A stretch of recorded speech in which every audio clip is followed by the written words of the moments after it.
Tes tes tes. Oke. Halo semuanya, balik lagi dengan saya teman-teman ya di Trader ID. So, seperti biasa hari ini kita akan membahas IHSG dan 6 saham teman-teman ya. Dan sebelum kita lanjut ke pembahasan, disclaimer on dulu teman-teman. Video ini bukanlah ajakan untuk membeli maupun menjual suatu saham tertentu ya. Ini murni adalah analisa saya pribadi. Jadi silahkan untuk dianalisa ulang kembali karena nanti baik keuntungan maupun kerugian itu kembali ke resiko masing-masing. Oke. Nah, yang pertama kita bahas IHSG dulu ya. IHSG hari ini terkoreksi tipis ya, 0,02%, ditutup di level 6922 ya. Dengan hari ini terjadi net foreign sale tapi tipis banget teman-teman, tipis banget. Nah, seperti yang udah kita bahas sebelum-sebelumnya ya, untuk seminggu ini ya, seminggu sampai sebulan terakhir ini menurut saya IHSG akan cenderung bergerak sideways teman-teman ya, dengan range 6.900 sampai 6.800, dan worst case-nya ya, atau skenario terburuknya kalau 6.800 itu dijebol, indeks kemungkinan akan menuju 6720-an kalau 6.800-nya itu dijebol oleh IHSG. So far sih ini konsolidasi yang sehat ya, isi konsolidasi yang wajar, jadi masih bagus ya untuk indeks, masih baik-baik saja, dan view saya sebenarnya masih bullish ya. Cuma dalam jangka pendeknya menurut saya akan cenderung membosankan ya untuk IHSG. Oke. Itu untuk IHSG ya. Kemudian saham pertama yang akan saya bahas hari ini itu adalah saham Friend. Oke. Ketika IHSG itu membosankan, maka yang bergerak itu biasanya saham-saham third liner, second liner, dan third liner teman-teman. Nah, Friend per hari ini ya naik 1,25% teman-teman. Ditutup di level 81. Nah, Friend ini sendiri mantul di support ya, di 76 itu adalah support dari Friend, dan dia mantul di situ. Kemudian 3-4 kena terakhir dia terus mengalami kenaikan. Friend ada potensi membuat pattern double bottom teman-teman ya. Ini bottom pertama, kemudian ini bottom keduanya, dengan syarat Friend itu melewati angka 88. Nah, kalau Friend lewat 88, Friend itu ada potensi ke 100. Oke, 100 sampai 102 itu potensi Friend kalau dia mampu lewat dari 88. Nah, sebenarnya supportnya itu ada dua, resistennya itu ada dua teman-teman ya, 88 dan ini di 95. Jadi ada dua resisten yang harus dilewati oleh Friend, 88 dan 95. Kalau dua-duanya ini lewat sih, menurut saya 100 itu akan mudah untuk dilewati oleh Friend teman-teman, kalau dua-duanya ini bisa lewat. Nah, so far buat teman-teman yang mau koleksi Friend gimana? Selama dia belum jebol close dari 75, teman-teman boleh manfaatkan untuk cicil. Nah, dan kalau kita tambahkan indikator MACD teman-teman ya, ini pasti udah ada divergent teman-teman ya. Nah, kalau teman-teman tambahkan indikator MACD, ini ada yang namanya bullish divergent, dimana ini sahamnya terus bergerak turun, tapi indikatornya bergerak naik teman-teman. MACD-nya bergerak naik.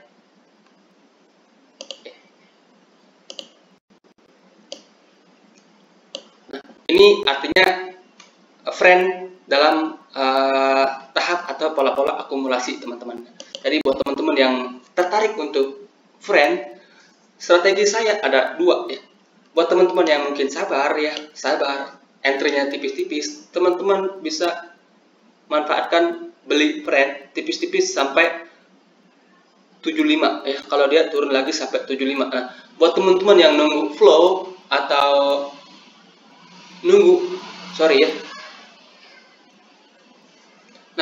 buat teman-teman yang nunggu flow nunggu big money masuk, teman-teman bisa manfaatkan buy on breakout ketika Friend itu break 88 atau tunggu ada volume gede di sini ya. Teman-teman bisa spek buy di situ.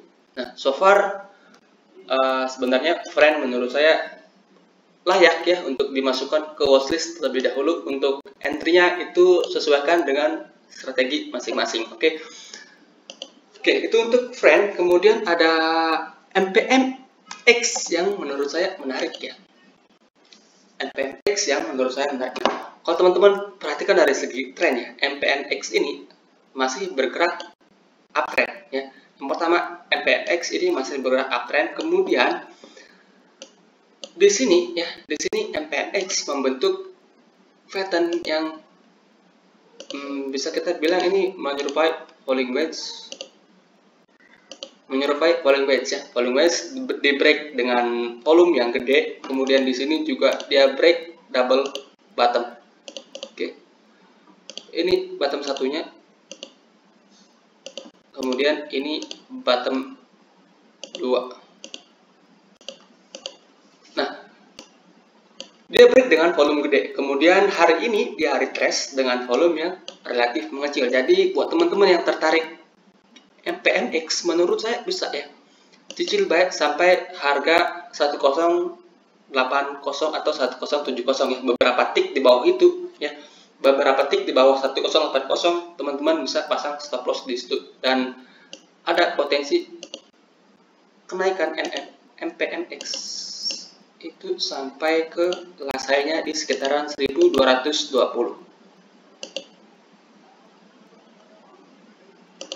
Oke, atau kita bisa tarik dari target ini itu lebih jauh lagi ya. Jadi so far sebenarnya menarik ya. Menarik, dan kalau kita pasang target dari Fibonacci,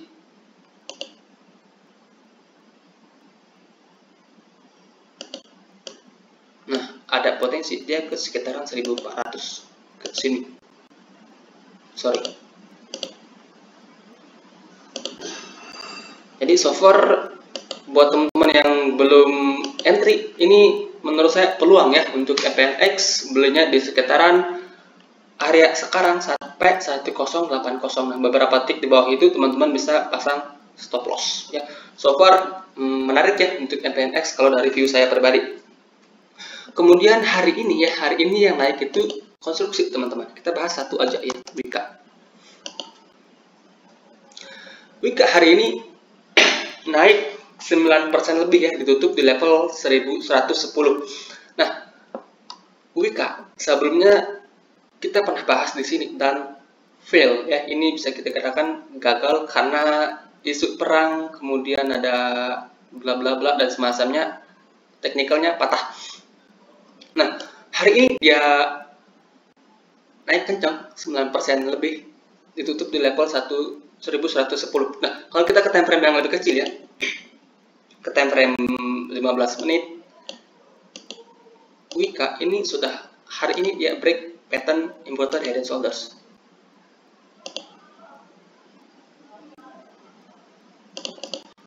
Dimana ini adalah shoulder kanan, kemudian ini shoulder kiri. Nah, ini shoulder kanannya.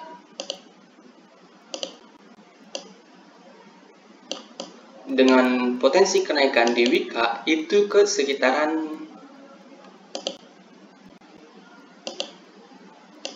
pendeknya itu di sekitaran 1160 ya. Itu merupakan resisten resistennya ini ya. Ada potensi dia ke situ teman-teman. Nah, kalau itu sampai lewat maka potensinya menarik ya, 1400 harusnya bisa untuk 1350 sampai 1400 kalau mampu lewat dari sini teman-teman. Jadi so far konstruksi itu udah ada potensi bottoming. Nah, sebenarnya konstruksi itu per hari ini semuanya menarik teman-teman ya, rata-rata menarik, apalagi dengan adanya sentimen positif dari IKN itu udah fix teman-teman, udah fix siapa-siapa yang akan mengawasi udah dipilih oleh Bapak Presiden Jokowi. Dan so far yang menarik ya untuk minggu depan itu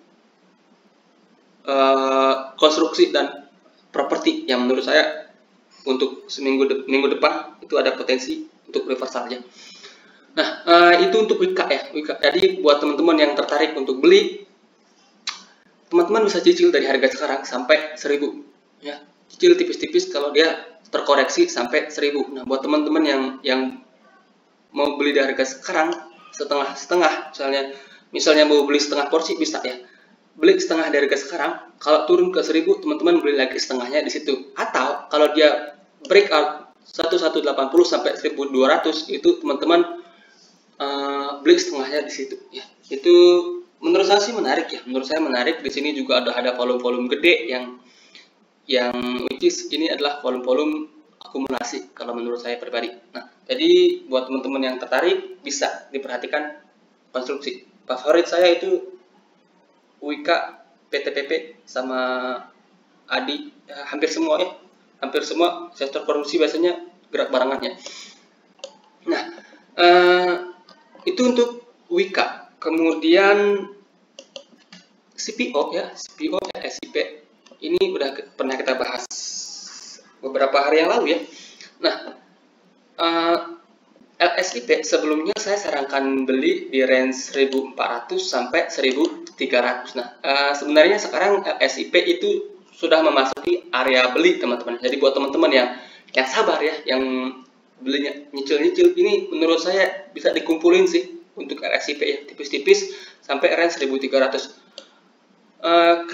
Kecenderungannya untuk minggu depan LSIP dan CPO lainnya menurut saya akan cenderung membosankan. Karena harapan saya LSIP di sini dia membuat handle baru ya. Harapan saya di sini dia membuat handle, kemudian untuk lanjut naik, maka ada kapan handle di sini, kapan handle yang gede. Oke, so far sih menarik ya, kalau menurut saya masih menarik. LSIP itu masih menarik, dan CPO lainnya seperti TAPG dan DSNG itu menurut saya juga masih layak ya untuk diperhatikan. Nah, untuk saat ini ya, mungkin dia akan cenderung konsolidasi ya, dan itu menurut saya wajar. Jadi semasa dia konsolidasi, teman-teman boleh kumpulin sampai range 1300. Nah, kalau close di bawah 1300, maka teman-teman bisa cut loss di situ. Maka itu artinya pergerakannya jelek teman-teman ya. Nah, itu untuk LSIP teman-teman. Dan kemudian ada ABA yang menurut saya cukup potensial ya. Pertama, ABA itu baru selesai right issue ya, baru selesai right issue. Kemudian kalau di time frame daily ya, saya harapkan ABA itu membuat pattern seperti ini, inverted head and shoulders, di mana ini menurut saya berpotensi menjadi udah jadi shoulder kiri, ini menurut saya bisa jadi headnya. Nah, harapan saya di sini dia membentuk shoulder kanan, kemudian breakout dari resist ini dan lanjut naik. Nah, targetnya dia kalau break ini itu bisa ke lasainya di sekitaran harga 580. Itu tentu masih dalam jangka waktu yang panjang teman-teman ya. Nah, untuk saat ini kalau teman-teman ke time frame yang lebih kecil ya, ke time frame 15 menit, ini ABA juga sedang membentuk pattern inverted head and shoulders teman-teman ya. Kalau teman-teman perhatikan di sini dia ada potensi juga membentuk pattern head and shoulders. Nah, ini shoulder kiri yang udah kebentuk, kemudian ini headnya, dan di sini shoulder kanan. Dia belum confirm breakout. Di sini dia belum confirm untuk breakout, dan kalau dia break ini ya, break dari 332, teman-teman bisa spek di situ dengan target kenaikan terdekatnya ya untuk ABA itu menguji resistennya di sini, di sekitaran harga 400, 390 sampai 400 itu untuk target kedekatnya. Nah, kembali ke time frame daily teman-teman ya. Kembali ke time frame daily. Nah, kalau ABA itu mampu break dari 332 itu berpotensi ke sini ke 400. Nah, di sini ABA juga membentuk inverted head and shoulders yang gede, dan kalau lewat itu ABA potensinya ke 600. Jadi buat teman-teman yang tertarik untuk beli ABA, maka manfaatkan buy on breakout ketika ABA itu mampu break dari 332 sampai 334 lah ya untuk konfirmasinya. So far menurut saya cukup menarik ya untuk teman-teman masukkan watchlist dulu, kemudian belinya nunggu dia breakout ya. Oke, itu untuk ABA. Kemudian yang terakhir ya, hari ini ada satu bank digital yang mantul, yaitu BBYB. Oke. Nah, BBYB sebelumnya inverted head and shoulders-nya fail ya, gagal, dia jebol support. Ini kita bisa hapus dulu.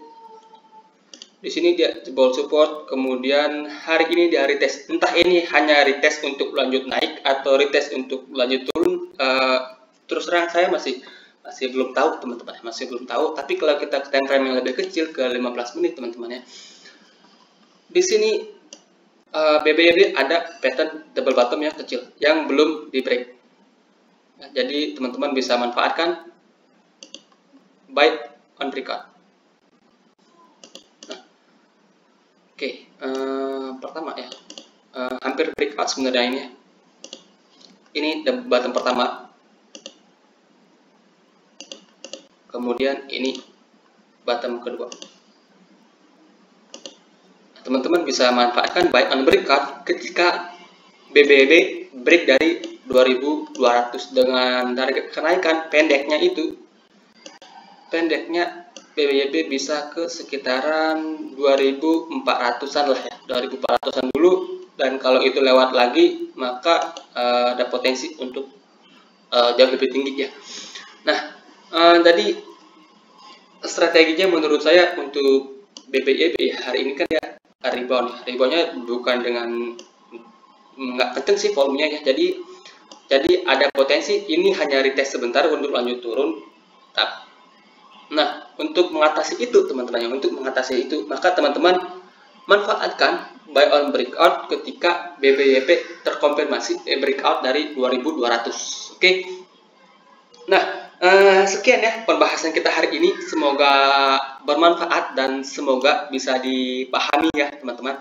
Dan di akhir video sekali lagi saya ucapkan terima kasih buat teman-teman yang udah ngedukung channel ini sampai sejauh ini teman-teman ya. Dan selamat malam ya.